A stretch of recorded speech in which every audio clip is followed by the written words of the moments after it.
आज जागतिक महिला दिनानिमित्त अमरावती सांस्कृतिक भवनात अमरावती महानगरपालिकेच्या वतीने महिला दिनाचा कार्यक्रम उत्साहात साजरा करण्यात आलाय। यावेळी उत्कृष्ट कामगिरी करणाऱ्या महिलांचा सत्कार देखील करण्यात आलाय। या कार्यक्रमात राज्यसभेचे खासदार अनिल बोडे, खासदार बळवंत वानखेडे आणि आमदार रवी राणा उपस्थित होते। यावेळी रवी राणा यांनी महिलांना मोठं आश्वासन दिले। लवकरात लवकर राज्य सरकारकडून मुख्यमंत्री लाडकी बहीण योजनेची रक्कम दुप्पट करू अशी सरकारकडे मी मागणी करणार असं आश्वासन त्यांनी उपस्थित महिलांना दिले।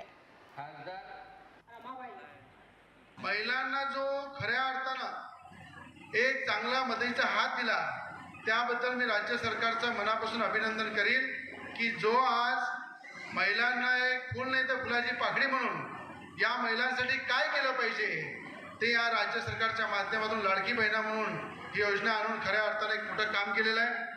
भविष्यामध्ये मी तुम्हाला शब्द देईन की या लाडक्या बहिणींचा पगार हा दुप्पट कसा होईल, वाढवला कसा जाईल यासाठी सुद्धा विधिमंडळामध्ये तुमचा आमदार म्हणून नेहमी प्रयत्न करील एवढं आपल्याला सगळ्यांना मनापासून आश्वास करतो।